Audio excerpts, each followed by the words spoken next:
ఉన్నతమైనటువంటి స్థానంలో ఉంటూ సుదీర్ఘ అనుభవము అని చెప్తున్నటువంటి గౌరవ ముఖ్యమంత్రి చంద్రబాబు నాయుడు గారు తన సుదీర్ఘ అనుభవాన్ని రాష్ట్ర శ్రేయస్సు కోసం కానీ భవిష్యత్ తరాల యొక్క మంచికి కూడా ఏ రోజు ఆలోచన చేయడు. తన అజెండా ఒకటే పెట్టుకుంటాడు. ఊరూరున తిరుగుతూ ఉంటాడు. ఊరూరికి వెళ్ళి దుష్ప్రచారాలు చేయడమే తన అజెండాగా పెట్టుకుంటాడు. ఆయన మాట్లాడే అంశానికి దేనికి ఆధారాలు ఉండవు. తప్పుడు ప్రచారాలకే ప్రాధాన్యతనిస్తూ పదే పదే అదే అంశాల్ని చెప్పుతూ ఇన్నిసార్లు చెప్తున్నాను మీరు వినండి అని నమ్మించే విధంగా తను వ్యవహరిస్తుంటాడు. తన ముఖ్యమంత్రి అయినప్పటి నుంచి అదే పందాను అవలంబిస్తున్నాడు. కానీ ఆయనలో ఏ మార్పు రాలేదు. భారతదేశంలోనే నేను గొప్ప సీనియర్ను, నాకన్నా సీనియర్లు లేరు అని చెప్పేటువంటి వ్యక్తి ఎందుకు వాస్తవాలకు దూరంగా ఉంటూ ఈ దుష్ప్రచారాలపైన ఎందుకింత ఆధారపడి తన రాజకీయ జీవితాన్ని కొనసాగిస్తున్నాడు అని చెప్పి ఆయనకు ఒకసారి ప్రశ్నించుకోవాలి. తన అంతరాత్మను ఒకసారి ఆయన ప్రశ్నించుకుంటే తెలుస్తుంది తను చేస్తున్నటువంటి వ్యవహారాలు కానీ తను చేస్తున్నటువంటి దుష్ప్రచారాలు కానీ. ఒక లడ్డు అంశమే కాకుండా, వివేకానంద రెడ్డి గారి మరణ విషయంలోనే కాకుండా, గత ప్రభుత్వం అమలు చేసినటువంటి సంక్షేమ విషయంలోనే కాకుండా, అప్పుల విషయాలలోనే కాకుండా, వ్యవసాయ విషయంలో కానీ, ఇరిగేషన్ ప్రాజెక్టుల విషయాలలో కానీ ఏ విషయాలలో కూడా వాస్తవాలు అన్నది తను ఏ రోజు మాట్లాడాడు. ప్రతి పని అవాస్తవాలకు ప్రాధాన్యతనిస్తాడు. ఆ అవాస్తవాలకు ప్రాధాన్యతనిస్తూ ఇతరులపైన ఏ రకంగా క్యారెక్టర్ అసాసినేట్ చేయాలనే దానికే తన తొలి ప్రాధాన్యత. దాన్నే ఓటు రూపంలో మలుచుకోవాలని చూస్తూ ఉంటాడు. నిజంగా ఇది చాలా దురదృష్టకరం ఇటువంటి నాయకుడు ఉండడం. ఈ రాష్ట్రానికి నిజంగా చాలా దురదృష్టకరమైనటువంటి సంఘటన. ఇన్నిసార్లు అవకాశాన్ని పొంది ప్రజలకు మేలు చేయాలి, పలానా అంశంలో నా పేరు గుర్తుపెట్టుకోవాలి, ఈ అంశం నా ఆలోచన ప్రకారం జరిగింది అనేటువంటిది ఏ ఒక్కటి చెప్పుకోలేనటువంటి పరిస్థితిలో ఉన్నాడు అని అంటే అతని రాజకీయ చరిత్ర ఏ పార్టీదో ఒక్కసారి ప్రజలందరినీ కూడా ఆలోచన చేయమంటున్నా. ఒక బాధ్యతమైనటువంటి స్థానంలో ఉంటూ ఆధారాలన్నీ తీసుకోకుండా, వాస్తవాలన్నీ తెలుసుకోకుండా గత సంవత్సరం తిరుపతి లడ్డు విషయంలో మాట్లాడాడు. ముఖ్యమంత్రి స్థాయిలో ఉంటూ అందులో జంతు కొవ్వు కలిసింది, పంది కొవ్వు కలిసింది, అనిమల్ ఫ్యాట్ ఉంది అని చెప్పి పదే పదే మాట్లాడాడు. ఈయన మాట్లాడే తరుణంలో గత వైసీపీ ప్రభుత్వాన్ని ఏ రకంగా తగ్గించాలి, మత విశ్వాసాల మధ్యన ఏ రకంగా గొడవలు సృష్టించాలి, ఏ రకంగా మిగిలినటువంటి కమ్యూనిటీస్ని వైఎస్ఆర్సీపీకి దూరం చేయాలి అనేటువంటి ఒక సుదీర్ఘమైనటువంటి ఒక ప్లాన్ ప్రకారం మొదలుపెట్టి పదే పదే మాట్లాడాడు. ఈ అంశం పైన నిష్పాక్షపాతంగా ఉండాలి, వాస్తవాలు ప్రజలకు తెలియాలి, ఇది చిన్న విషయం కాదు, దేవుడికి సంబంధించిన అంశము, ప్రజలకు సెంటిమెంట్కి సంబంధించిన అంశము, భగవంతుడికి సంబంధించినటువంటి అంశము అని చెప్పి ఆ రోజున వైఎస్ఆర్ కాంగ్రెస్ పార్టీ సుప్రీంకోర్టుకు అప్రోచ్ అయ్యి సుప్రీంకోర్టు నియమించినటువంటి కమిటీ ద్వారా వెరిఫై చేసి అందులో ఎటువంటి జంతు కొవ్వు లేదు అని నిర్ధారించిన తర్వాత కూడా దాంట్లో బాత్రూమ్ కెమికల్స్ కలిసాయి, ఇంకోటి కలిసాయని మాట్లాడుతూ ఇంకా అదే మాట్లాడుతూ ఉన్నాడు అని అంటే అతనికి ఏ పార్టీ విశ్వాసం ఉంది దేవుడి పైన కానీ మతం పైన కానీ అని చెప్పి నేను ప్రశ్నిస్తున్నాను. ఏదైనా కూడా ఒక మతాన్ని కానీ కులాన్ని కానీ బ్రాండెడ్గా తను ఓన్ చేసుకోవాలని చూస్తాడు. ఎందుకన్నట్టు నీ ఆలోచన ఒక రాజకీయ నాయకుడికి కులాలకు అతీతంగా ఉండాలి, మతాలకు అతీతంగా ఉండాలి అనేటువంటి ఆలోచన కూడా నీకు లేకుండా పోయింది. నీ మాటలకు అందరూ కూడా ఆదర్శంగా తీసుకొని లాస్ట్కు మండలి చైర్మన్ ఒక గౌరవమైనటువంటి స్థానంలో ఉన్నటువంటి వ్యక్తిని ఇది ఏ కులము అని ప్రశ్నించేటువంటి స్థాయికి మీ పార్టీ చేరుకునింది అని అంటే ఇంతకన్నా దురదృష్టకరం ఉంటుందా? నీకే నా విశ్వాసాలు ఉండేది ఉన్నాయి అని చెప్పి నువ్వు ప్రజలకు చెప్పడానికి ప్రయత్నం చేస్తావు. డ్రామా. విశ్వాసాలు ఉన్నవాడు ఎవరు అలా ప్రవర్తించడు. మాకుండవా దేవుడి పైన భక్తి, మాకుండదా హిందుత్వం పైన ప్రేమ, మాకుండవా మిగతాటివన్నీ కూడా ఎవరు ఆలోచన వాళ్ళకు ఉంటాయి. ఎవరు విశ్వాసాలను గౌరవించుకోవాలి. అంతేకాని రోడ్డును ఎక్కి గొడవలు సృష్టించడం కాదు మనిషి యొక్క నైజం. ఈ పద్ధతులను అవలంబించడం వల్లే ఈరోజు ప్రపంచవ్యాప్తంగా కూడా ప్రతి ఒక్కరూ చంద్రబాబు గారిని ఈయన సీనియారిటీ ఏంటి, ఇతను చేస్తున్న వ్యవహారం ఏంటి, ఎందుకు ఇతను మత విశ్వాసాలను దెబ్బతీస్తున్నాడు, రాజకీయ ఉనికి కోసం, తన రాజకీయ లబ్ధి కోసం ఎందుకు ఇలా వివరిస్తున్నాడు అని చెప్పి ప్రతి ఒక్కరు కూడా మాట్లాడుకుంటున్నారు. ఆ దేవదేవుడి పైన ఉన్నటువంటి నమ్మకంతో రెండు కొండలు ఉన్నటువంటి ప్రాంతాన్ని కాదు అని చెప్పి ఢిల్లీకి రాసి, ఢిల్లీలో ఫారెస్ట్ క్లియరెన్సెస్ అన్నీ తీసుకొని దాన్ని 7 కొండలుగా ఉండాలని చెప్పి నిర్ధారించింది డాక్టర్ వైఎస్ రాజశేఖర రెడ్డి గారు. ఆ రాజశేఖర రెడ్డి గారు ఇచ్చినటువంటి జీవోను కూడా మనం బయట పెట్టాం. అదే రకంగా 19 దేవాలయాలు ఏవైతే ఆ రోజు ఉమ్మడి రాష్ట్రంలో ఉన్నాయో, ఈ 19 దేవాలయాలకు సంబంధించి ఎక్కడ అన్యమత ప్రచారాలు జరగకూడదు, ఆ యొక్క దేవాలయ యొక్క పవిత్రత కాపాడాలని జీవో కూడా ఇస్తే, ఇదే ఈ పెద్దపల్లి చంద్రబాబు నాయుడు గారు ఆ ఎన్నికల్లో 2009లో గెలుపు కోసం రాజశేఖర రెడ్డి గారు ఇచ్చినటువంటి జీవోలు 7 కొండలను రద్దు చేస్తా, అన్యమత ప్రచారం ఏదైతే గుళ్ళకి ఇచ్చాడో అది రద్దు చేస్తా అని మాట్లాడే పెద్ద మనిషి మళ్ళీ ఈరోజు ఇంకో రకంగా మాట్లాడి అవతలపైన బురదలేటువంటి, అవతల వ్యక్తులపైన బురదలేటువంటి కార్యక్రమాలు చేస్తున్నాడు. ఎంతకాలం ఇలాగా? ఎందుకు? మన రాజకీయం మన ప్రజలకు మేలు చేసి వాళ్ళ అభిమానాన్ని పొందినప్పుడు నాయకులం అవుతాం, ప్రజాదరణ పెరుగుతుంది. అలా కాకుండా ఇంకొక ట్రాక్లో తీసుకొని, ఇంకొక లైన్ తీసుకొని ఇంకొక రకంగా రాజకీయంగా ఎదగాలన్నటువంటి నీ ప్రయత్నం నిజంగా దుర్మార్గం.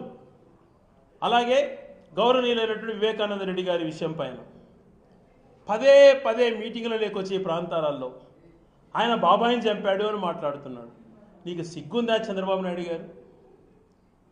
ఆ కుటుంబంలో చిచ్చు పెట్టడమే కాకుండా నీ రాజకీయ లబ్ధి కోసం స్వయాన నేనే వివేకానంద రెడ్డిని చంపాను, ఈ రకంగా గుడ్డలతో నరికాను అని చెప్పినటువంటి వ్యక్తులను రాజకీయ లబ్ధి కోసం అప్రూవర్లుగా మార్చి వాళ్ళను దాదాగిరి చేసుకోమని చెప్పి బయటకు వదిలి, చేయనటువంటి వాళ్ళను, ముసలి వాళ్ళను, పేదవాళ్ళను, దాని సంబంధం లేని వ్యక్తులను జైల్లో పెట్టి హింసించావు. ఇంకా నీ పగ చల్లారలేదా? ఇదే నువ్వు చేయాల్సిన పని? గత 5 సంవత్సరాలు జగన్మోహన్ రెడ్డి గారు చేయలేదని మాట్లాడేవే, ఇప్పుడు 2 సంవత్సరాలు అయిపోయింది. నీ చేతిలో అధికారం ఉంది, నీ యొక్క మద్దతుతో కేంద్ర ప్రభుత్వం నడుస్తోంది. దమ్ముంటే నువ్వు ఈరోజు వాస్తవాలు ఏమున్నాయో బయటపెట్టు. సుప్రీంకోర్టు కూడా చెప్పింది, లేకుండా చేసావే, మళ్ళీ నువ్వు ఉద్ధరిస్తానని మాట్లాడతావా?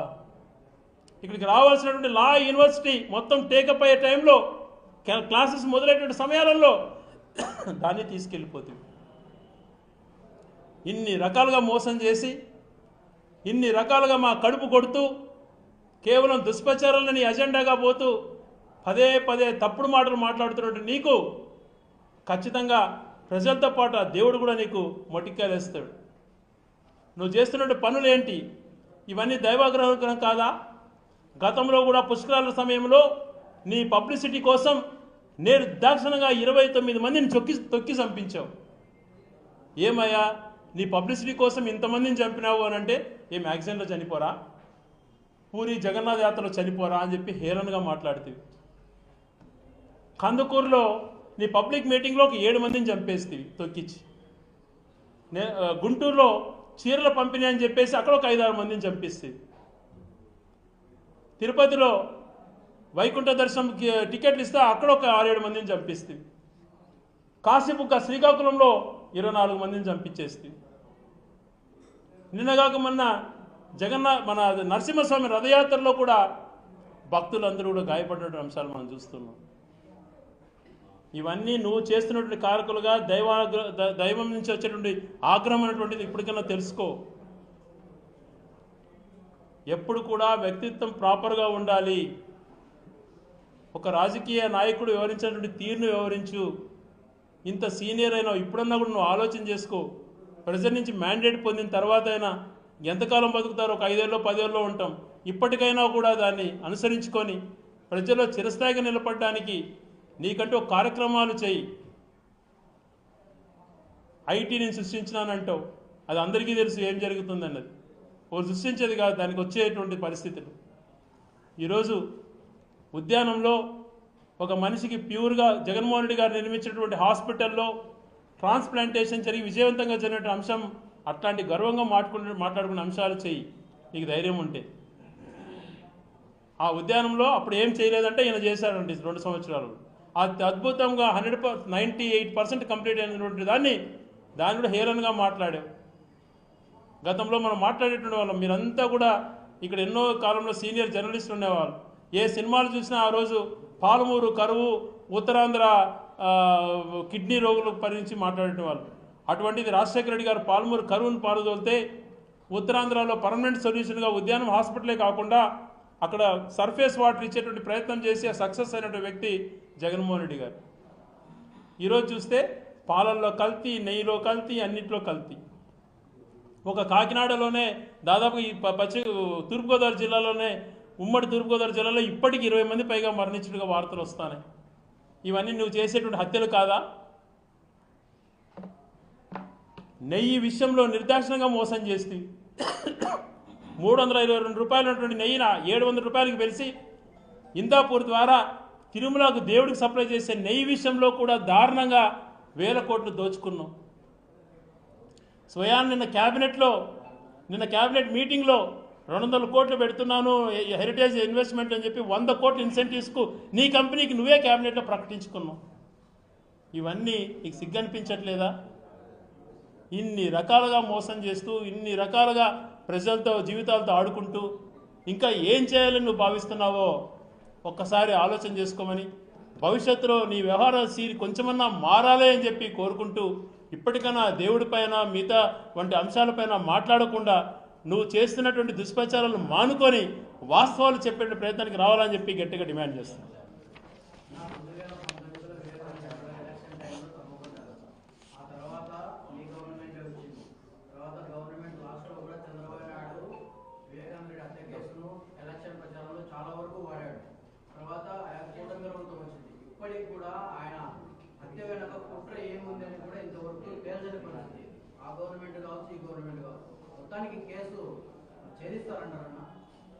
ఒక్కటే అండి, మనకు ఈ కేసును అన్ని రకాల ట్రాన్స్పరెంట్గా జరగాలన్న ఉద్దేశంతోనే అన్ని రకాల జరిగాయి. మ్యానిపులేషన్ కొద్ది అక్కడ జరుగుతున్న విచారణ ఏంది, వాస్తవాలు ఏందని చెప్తున్నా కూడా మరొక పక్కన తనకున్నటువంటి వ్యవస్థలతో ఇంకో రకంగా దుష్ప్రచారం చేయిస్తూ మాట్లాడడం. ఒక వ్యక్తి, ఇప్పుడు మీరే ఉన్నారు, మనకున్నటువంటి చట్టాల్లో కొన్ని లోగుసులు ఉండొచ్చేమో, కొన్ని వాళ్ళు బయటపడేదానికి ఏదైనా అవకాశాలు ఉండొచ్చేమో, ఇది అప్రూవర్ అనేటువంటి ఒక కాన్సెప్ట్ని వాడుకొని ఒక మనిషి నేనే చంపాను ఆ వివేకానంద రెడ్డి గారిని, ఈ రకంగా మెడలో కత్తితో నరికాను, గుండెపైన కత్తితో నరికాను అని చెప్పిన వ్యక్తిని అప్రూవర్ అనే పేరుతో బయట చేస్తున్నటువంటి వ్యవహారాలన్నీ మీకు తెలియని అంశాలా? ఇలాంటివి చేయాల్సింది రాజకీయ నాయకులు. అటువంటి వాళ్ళని ప్రోత్సహించవచ్చా? ఇలాంటివి చేసుకుంటూ పోతే ఎలా వాస్తవాలు బయటకు వస్తాయి? ఒక మాట పదే అంటున్నాడు చంద్రబాబు నాయుడు గారు. నిజంగా నాకు కూడా చాలా నవ్వు వస్తుంటుంది. జగన్మోహన్ రెడ్డి గారు చేసి తప్పించుకోవడానికి చేస్తున్న ప్రయత్నాలన్నీ కూడా కేసుని ఒక కేస్ స్టడీ లాగా చేయాలని అంటాడు. నేనేమంటానంటే, చంద్రబాబు నాయుడు గారు చేస్తున్నటువంటి వ్యవస్థల మ్యానిపులేషన్ పైన, చంద్రబాబు నాయుడు గారు ఇతరుల పైన రుద్దేటువంటి ప్రయత్నం చేసేటువంటి ప్రయత్నాలు ఏదైతే ఆయన రాజకీయంగా చేస్తున్నాడో, ఆయన రాజకీయ కోణం ఆలోచనలో కేస్ స్టడీగా తీసుకొని నిజంగా దాన్ని ఒక థీసిస్ తయారు చేయొచ్చాము. ఆ రకమైనటువంటి ప్రవర్తన తనలో ఉంది. ఇప్పటికీ మేము డిమాండ్ చేస్తున్నాం వైఎస్ఆర్సీపీ పైన. ఇదే కడపలో మాట్లాడుతున్నాం. ఈరోజు చంద్రబాబు నాయుడు గారికి అన్ని అధికారాలు ఉన్నాయి. వాస్తవాలు తీసుకొని ఏదైతే జరిగిందో ప్రాపర్గా ఇంతవరకు ఏదైతే ప్రొడ్యూస్ అయిందో ఛార్జ్షీట్ కూడా ఫైల్ అయింది, అవన్నీ కూడా దాన్నే చేసేసుకొని తప్పు చేసిన వాళ్ళకి శిక్షించమను. ఆ తప్పు చేసిన వాళ్ళలో నేనున్నా, ఇంకొకరున్నా, ఎవరున్నా వదలొద్దండి. ఎవరున్నా కూడా మీ చేతిలో ఉంది, దాన్ని ఎందుకు చేయలేకపోతున్నారు? అదే మేము పదే అడుగుతున్నాం. నువ్వు చేస్తే సంతోషిస్తామని కూడా చెప్తాం.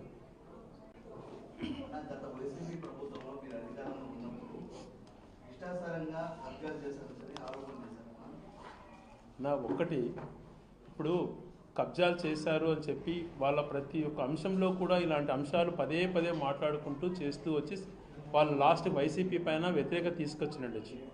ఈరోజు మీ చేతిలోనే కదా అధికారం ఉండేది. మీరు లిస్ట్ అవుట్ బయట పెట్టండి. ఫలాని వ్యక్తి ఇన్ని కబ్జాలు చేశాడు, ఇదో ఆధారాలు. ఈ వ్యక్తి ఇలా బినామీలతో చేసుకున్నాడు, ఇదో ఆధారాలు. మీ చేతిలో ఉన్నాయి, బయట పెట్టండి. అది ఎవరైనా సరే. ఆ భాగవతంలో ఇప్పుడు చేస్తున్నారు కబ్జాలు. ఇప్పుడు జరుగుతున్నటువంటి కబ్జాలు రియల్ కబ్జాలు. మీకు అన్నీ తెలిసిన అంశాలే. అప్పుడు మాకు పేరు ఎక్కువ, చేసేది ఏముండదు. ఇప్పుడు మా పైన దుష్ప్రచారాలు చేస్తే ఇప్పుడు చేసుకుంటూ పోతున్నారు.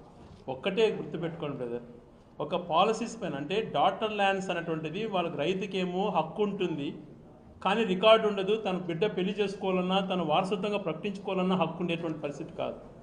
దీన్ని ఇతర రాష్ట్రాలలో స్టడీ చేసి దానికి ఒక చట్టం పరంగా దాన్ని చేపట్టి అన్ని రకాల చట్టాలు సవరించి దాన్ని సద్వినియోగం చేసుకోమని చెప్పి జగన్మోహన్ రెడ్డి గారు ఆదేశించారు.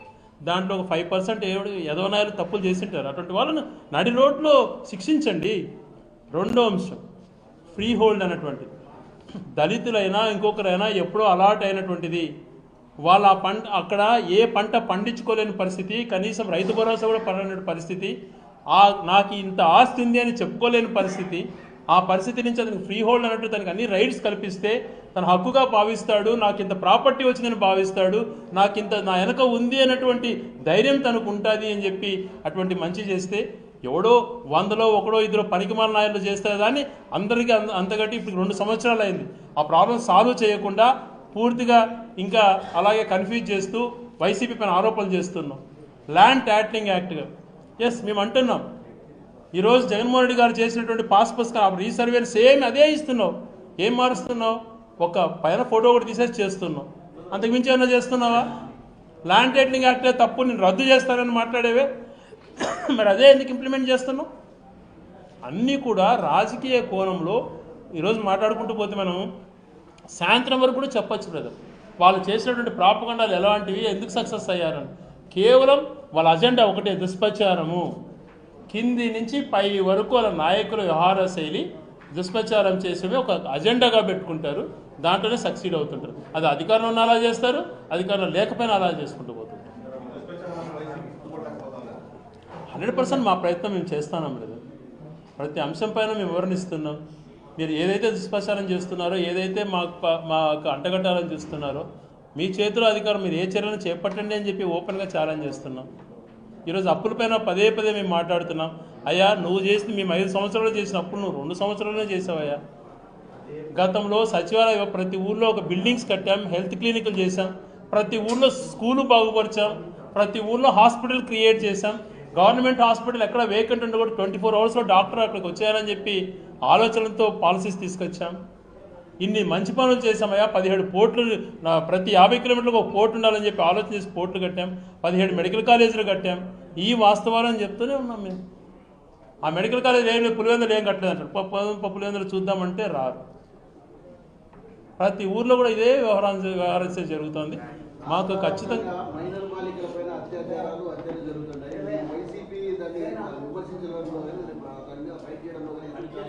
నిర్లక్ష్యం ఉంది. జిల్లాలోనే ఇటీవల కాలంలో మైనర్ బాలికలపై అత్యాచారాలు జరిగింది. ఆ తర్వాత ఒక మా ప్రభుత్వం సంబంధించిన బాలికను హత్య చేసి గండికోటలో చేశారు. ఆ కేసు ఇంతవరకు లేదు. అంతకుముందు మైలవరం మండలంలో ఒక మైనర్ బాలికను చంపి ఇది చేశారు. సభ్యులోని ఏదో మైలవరం డ్యాంలో వేసేసి అమలు చేసేసారు. అంటే ఇది చట్టపరంగా ఏమాత్రం లేకుండా ఇక్కడ చెప్పుకుంటారు. వైసీపీ ఎందుకు విమర్శించారు? సోదరులు చాలా చక్కటి ప్రశ్న వేశారు. ఎందుకంటే ఆయన మనసులోనే బాధ కనపడింది నాకు, ఆయనకున్న జరుగుతున్న పరిణామాలపైన.